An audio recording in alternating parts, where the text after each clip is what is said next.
mayroong magandang tanong dito galing sa ating kapatid na si Brother Sherwin Apa, no? Tanong niya, tanong lang po, ano po ba ang tama? Faith alone o faith and good works? Pakipaliwanag po, salamat. Okay, paliwanag natin kapatid, ano ba talaga ang tama na doktrina ayon sa Biblia? Faith alone ba or faith and good works? Alright? Isa po sa dapat nating panghawakan ay ang salita mismo ng ating Panginoong Hesukristo. Hindi ng kung sinong tao na nagbabasa lang ng Biblia, no? Dito sa kapatid, sa aklat ni Mateo, ang talata ay 19, 19:17 ba 'yon, no?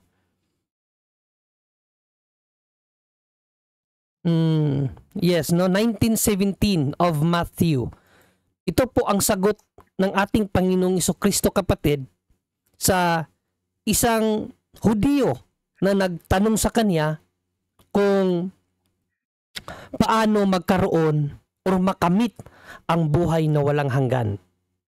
Basahin natin, kapatid, no? Matthew 19:17. Ito ang wika ng ating Panginoong Hesukristo. Sumagot si Jesus, "Bakit mo ako tinatanong kung ano ang mabuti? Iisa lang ang mabuti. Ngunit kung nais mong magkamit ng buhay na walang hanggan, sundin mo ang mga utos ng Diyos." Pag sinabi mong sundin, mga kapatid, no, it follows na mayroon kang gagawin. No, kasi hindi ka naman gagawa kung wala kang susundin. No? At isa pa sa makikita mo dito, hindi sinabi ni Panginoong Hesukristo na kung nais mong magkaroon o magkamit ng buhay na walang hanggan, manampalataya ka lang. Or have faith alone. Walang ganun. Sa buong aklat ng Biblia, kapatid, wala pong aral na manampalataya ka lang. No? Bagkus in John chapter 14 and 15, no? Ito po ang sinabi nating Panginoong Hesukristo, kapatid. Kung iniibig ninyo ako, tutuparin ninyo ang aking mga utos. So, paano ka makakatupad sa utos ng Panginoong Hesukristo kung wala kang gagawin? Di ba? Paano matutupad ang utos ng Panginoong Hesukristo kung wala kang gagawin, kapatid? Hindi niya sinabi dito na kung iniibig ninyo ako, manampalataya lang kayo. Walang ganun. Palaging sundin ang utos ng Panginoong Hesukristo. Sundin ang utos ng Diyos. No? May mga text kasi sa Bible na sinasabi ang manampalataya ay magkakaroon ng buhay na walang hanggan. Pero misinterpret ito ng mga kapatiran nating Protestante na naturuan mula sa turo ni Martin Luther. No, kasi ang aral na faith alone, nagmula lamang yan kay Martin Luther, na kinilala bilang father of all Protestant. No, isa po siyang pari noong kapanahunan niya, around 15th century. So, nung naghimagsik siya sa simbahan, lumabas siya, gumawa siya ng sariling doktrina. At isa sa ginawa niyang doktrina, yung faith alone. Kasi para sa kanya, hindi na makakatulong ang magisterium or tradisyon. Faith alone lang. Bible alone lang, Christ alone lang, wala ng church magisterium, wala ng tradisyon. Inalis lahat yan ni Martin Luther. Sa kanya nagmula ang aral na faith alone. At isa sa kanilang maginagamit na talata, itong pinakasikat, ang John 3:16, na kung saan misinterpretation naman. Kasi ang sabi dito, basahin natin, no? Sapagkat gayon na lamang ang pag-ibig ng Diyos sa sangkatauhan, kaya't ibinigay niya ang kanyang kaisa-isang anak, upang ang sino mang sumampalataya sa kanya ay hindi mapahamak, kundi magkaroon ng buhay na walang hanggan. Diba? Kaya naparito ang Kristo para kung sino mang sumampalataya ay hindi mapahamak at magkaroon ng buhay na walang hanggan. Kaya manampalataya na lang tayo. Anong problema sa interpretation nila? Yung pananampalataya or ang sumampalataya, dinagdagan nila ng lamang. Wala namang sinabi dyan na upang ang sino mang sumampalataya lamang, wala namang lamang Sumampalataya. Nung sumampalataya, kasi isa yan sa utos. Isa yan sa utos ng Diyos para magkaroon ka ng buhay ng walang hanggan, ang sumampalataya. No, hindi sumampalataya lamang. Ganun din ang kanilang pagkaunawa sa John 6:40. No, ito yung mga verse na pinangahawakan nila, no, John 6:40. Ito rin nating mababasa. Sapagkat ito ang kalooban ng aking Ama. So ito daw yung kalooban ng Ama Ang lahat ng nakakita sa anak at sumampalataya sa kanya ay magkakaroon ng buhay na walang hanggan at sila'y muli kong bubuhayin sa huling araw. Napakalinaw niyan, kapatid na Katoliko. No? Ang sumampalataya sa kanya ay magkakaroon ng buhay na walang hanggan. Wala namang sinabi na ang sumampalataya at gumawa. Wala namang ganun Sumampalataya. Magkakaroon na ng buhay na walang hanggan. Another, mali na naman ang interpretasyon. Hindi pa rin sinabi dyan na sumampalataya ka lamang. Walang lamang. No, ang isa po sa Bible principle, mga kapatid, ay huwag magdagdag sa kasulatan. Dinagdagan nila No? Sumampalataya lamang. Wala namang lamang dyan. So ito yung mga verse na ginagamit nila at ang pinaka-deadly itong sa Ephesians 2:8. No, ito talaga yung pinaka-deadly na ginagamit nila. No? Ephesians 2:8, ito kasi yung pinaka-paborito ng mga protestante. Sapagkat dahil sa kagandahang loob ng Diyos, kayo ay naligtas sa pamamagitan ng pananampalataya at ito'y kaloob sa inyo ng Diyos, hindi mula sa inyong sarili. Hindi ito bunga ng inyong mga gawa, kaya't walang maipagmamalaki ang sinuman. O napakalinaw dito. Napakalinaw na you are saved by grace through faith. At hindi daw ito dahil sa inyong mga gawa. So, wala talagang kinalaman ang gawa sa kaligtasan. Pero, again, mali pa rin ang interpretasyon. No? Ang Ephesians 2:8-9, mga kapatid, hindi siya nagtuturo na manampalataya ka lamang. Basahin natin sa King James Version no? Para malaman nyo kung paano gibain ang argumento na ito. Kasi ito talaga pinaka-paborito ng mga faith aloners. Ito ang pinaka-paborito nila. Ang galing nilang maglaro dito. Kapag hindi ka marunong paano to kontrahin, pati ka maguguyo. Kasi nasabi kasi dito na, ito basahin natin sa English no? Not of works lest any man should boast, no? Hindi daw sa pamamagitan ng gawa. Para hindi ka magmalaki sa iyong kaligtasan. Sa ano lang pala, sa 8, for by grace you are saved through faith. Through faith. And that not of yourselves, it is the gift of God. Ang kaligtasan sa pamamagitan ng pananampalataya ay biyaya ng Diyos. Regalo ng Diyos. Sabi pa nila, kapag ba binigyan ka ng regalo ng Diyos, tatanggapin mo ba o hindi? Of course, tatanggapin mo. O ba't ka pa magagawa? Ang sabi dyan, through faith. Pero kung dahan-dahan mo yung pagbasa dito, mga kapatid, napakalinaw naman dito Hindi naman through faith alone. Wala namang faith alone dyan Di ba? Sa paano ba tayo naligtas? Napakalinaw. By grace. Sa grasya ng Diyos. You are saved through faith. So, hindi faith alone. By grace ngayong una Ibig sabihin, dito dalawang elemento ang reason kung bakit ka naligtas. By grace, sa grasya ng Diyos, through your faith. Kaya ka naligtas. Okay, hindi faith alone. Kasi may kasamang grasya. Yung kasamang grasya, yan ang reason kung bakit sinabi sa 9, not of works. Not of works. Kung sabaga, mga kapatid, hindi sa pamamagitan ng iyong gawa, kaya ka nagkaroon ng kaligtasan. Hindi ganun. Kaya nagkaroon ng kaligtasan ng buong mundo, hindi dahil sa gawa ng tao, hindi po ganon. Dahil sa grasya ng Diyos. Ano yung grasya na yun? Yung pagkamatay ni Panginoong Jesucristo sa krus, yun yung grasya na dumating sa sanglibutan. Kaya nagkaroon ng kaligtasan sa pamamagitan ng pananampalataya. Ayun po ang ibig sabihin ng Ephesians 2:8-9. Sa Catholic theology, tinawag yan na objective salvation. Objective salvation means yung kaligtasan o yung redemption na natanggap ng mga tao, gawa ng Diyos, hindi gawa ng mabubuting gawa. So yan po ang ibig sabihin noon. By grace you are saved. Meaning, yung grasya na nagligtas, yun ay gawain ng Diyos, not your works. Hindi gawaing tao. Hindi gawang mabuti ng mga tao, kundi gawain ng Diyos yan.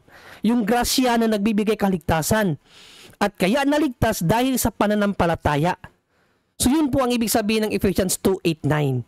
Okay? So, based po sa mga biblical verse na ating ginamit, na paboritong ginagamit ng mga protestante, John 3:16, John 6:40, Ephesians 2:8-9, wala po tayong nabasa doon na faith alone. Yes, may pananampalataya para maligtas, pero hindi pananampalataya lamang.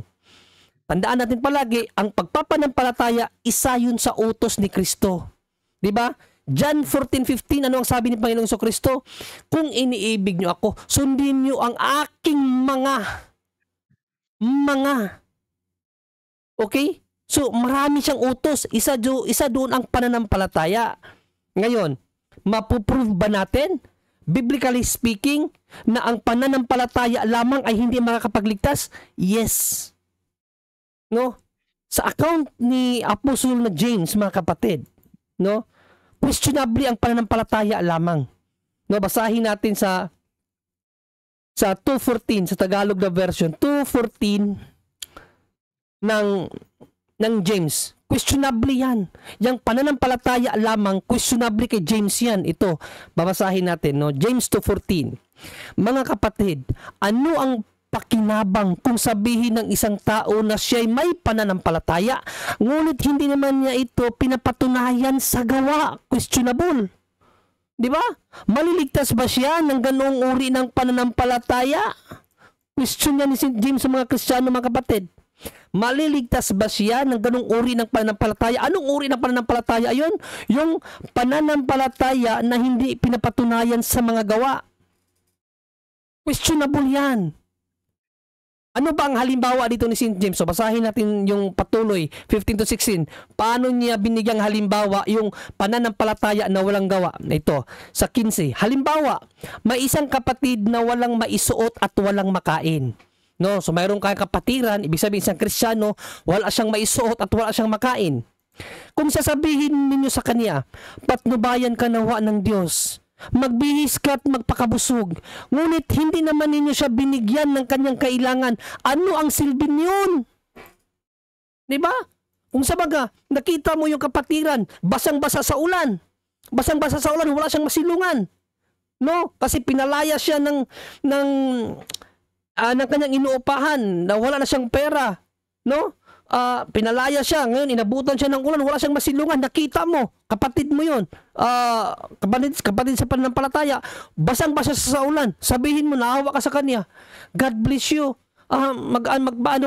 magpasilong ka, pero ikaw naman mismo, hindi mo siya binigyan ng shelter, hindi mo siya pinatuloy, hindi mo siya binigyan ng damit, para man lang makapagbihis, at para maano man lang ang kanyang lamig na dinaranas. May nakita kang isang gutom na gutom. No, gutom na gutom, nag-ano na sa gutom. Tapos sabihin mo, God bless you. Sana bigyan ka ni God ng pagkain. Hindi mo naman siya binigyan ng pagkain. Ano ang silbi ng iyong pananampalataya sa Diyos kung hindi mo naman pinapakita sa iyong gawa? So yun po ang point noon ni St. James. No? Ngayon, idirekta natin sa 17. Ano ang sinabi ni St. James sa 17? No? Gayun din naman, patay ang pananampalatayang walang kalakip na gawa. So patay ang pananampalataya, kapatid, kung walang kalakip na gawa. So hindi talaga pwede yung pananampalataya lamang. O challenge, actually challenge pa yan ni St. James yung pananampalataya na walang gawa. Paano niya challenge? So patuloy natin pagbabasa sa 18. Ngunit may nagsasabi, may pananampalataya ka at may gawa naman ako. Ipakita mo sa akin kung paano maaaring magkaroon ng pananampalataya ng walang mga gawa. At ipapakita ko naman sa iyo. So itong pananampalataya ng mga walang gawa, ito yung mga faith aloners. Pero anong sabi ni St. James? Ipapakita ko naman sa iyo ang aking pananampalataya sa pamamagitan ng aking mga gawa. So ang pananampalataya ni St. James, ni Santiago, mayroong mga gawa at yun ang ipapakita niya sa mga faith aloners. Anong sabi niya sa 19? Sumampalataya ka na ang Diyos ay iisa, di ba? Mabuti naman. Ang mga demonyo ay sumasampalataya rin at nanginginig pa. Anong point niya diyan? Yes, tama ka. No, na ikaw ay sumasampalataya sa Diyos, mabuti yan. Pero wala kang pinagkaiba sa demonyo. Bakit? Ang demonyo sumasampalataya din sa Diyos. Nanginginig pang ang demonyo sa kanyang pananampalataya eh. Ikaw sumasampalataya ka lang sa Diyos, pero wala kang panginginig, wala kang takot sa Diyos. Ang demonyo, nanginginig yun. Ibig sabihin, mas masahol ka pa sa demonyo. Kasi ang pananampalataya ng demonyo sa Diyos, may halong panginginig kasi kilala niya kung sino ang Diyos eh. Ang Diyos ang kanyang creator at alam niya na sa darating na panahon, itatapon siya sa impyerno. Ikaw, na isang protestante, faith alone ka lang, na naniniwala ka sa Diyos, pero hindi ka naman natatakot sa kanyang hatol sa iyo sapagkat hindi mo ginagawa ang kanyang mga utos. Wala kang panginginig. Mas masahol ka pa sa demonyo. Kasi ang demonyo, ang pananampalataya ng demonyo, may halong panginginig. Pero ikaw, nanampalataya ka lang at feeling mo save ka na. So mas masahol yun. O pagpatuloy natin. Sa 20, ano ang tawag ni St. James sa mga taong nanampalataya lang na walang gawa?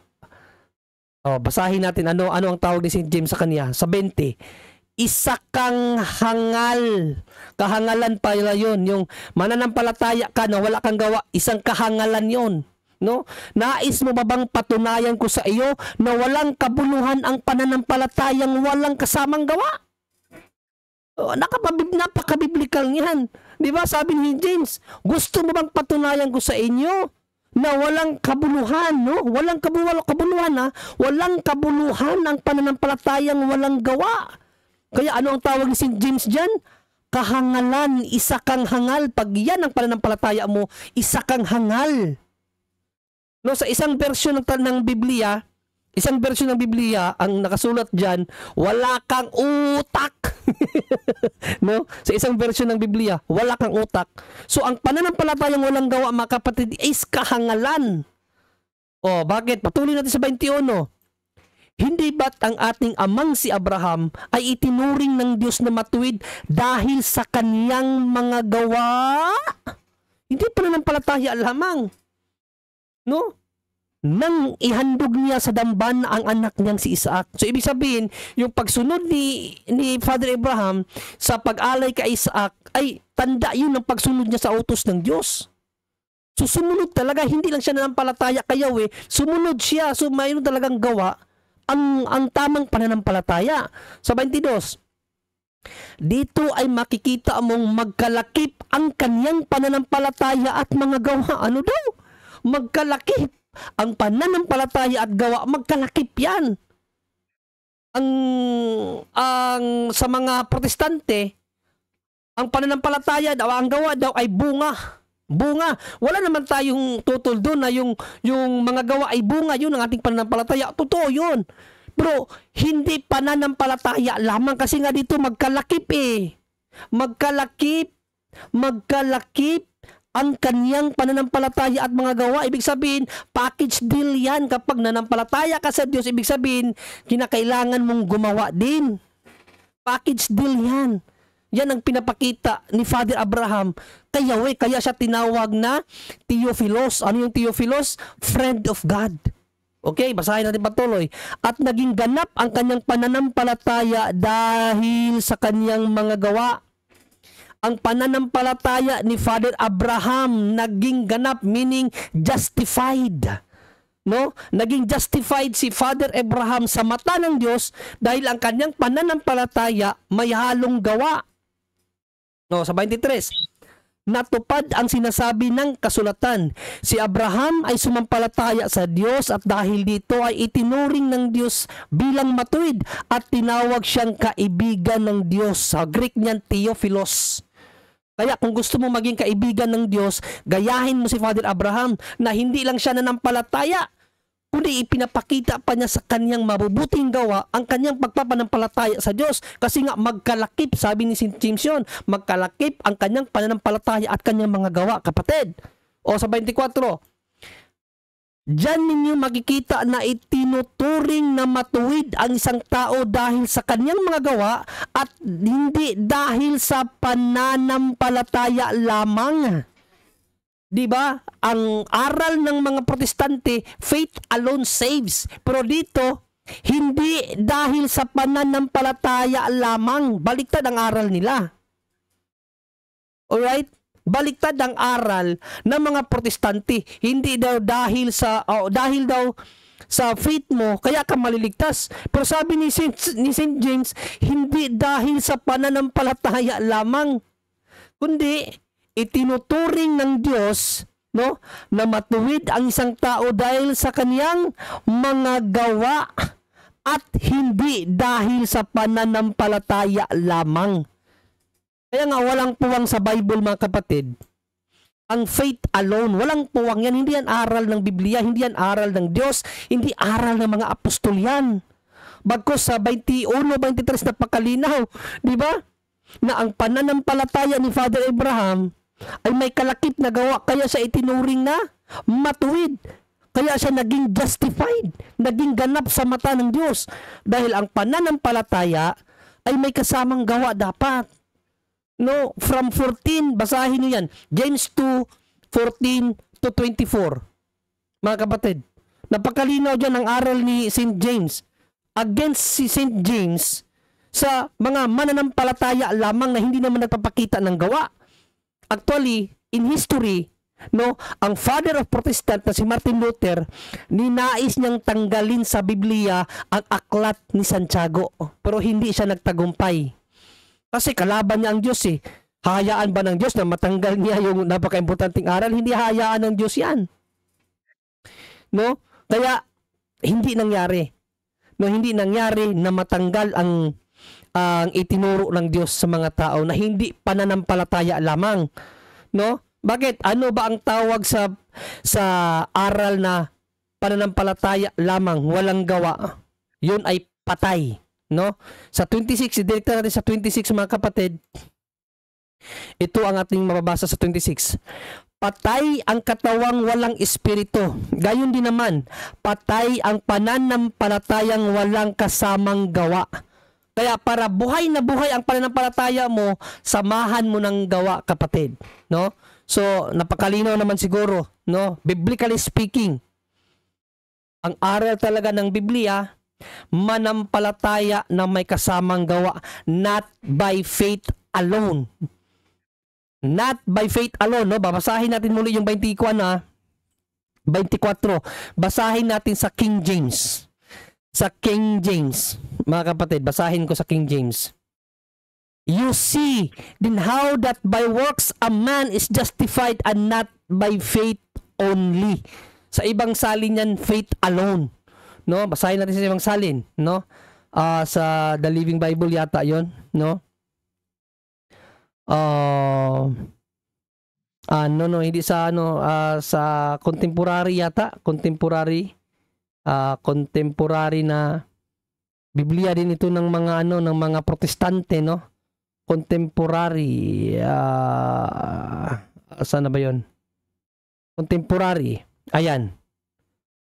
Not only pa rin. Di may na alone not by faith alone. Ano bang talata 'yun? Ano bang version 'yun? Wait lang, hanapin ko muna yung version na Common English Bible. Ayan ito. So you see that a person is shown to be righteous through faithful actions and not through faith alone. Not through faith alone, no? Ang isang persona daw na nakitaan, no, ng faithful actions ay naging righteous, no? At hindi sa pamamagitan ng faith alone. So ayun kapatid, no? Sino na nagtanong sa atin? Si kapatid na Sherwin Apa. Bro, Sherwin, no, sana nasagot ko yung tanong mo. Kapatid, Biblia yung pinaliwanag ko sa'yo, not by faith alone, but by faith and works, a man be justified. No, James 2:24. Maraming salamat sa pagtanong mo, kapatid.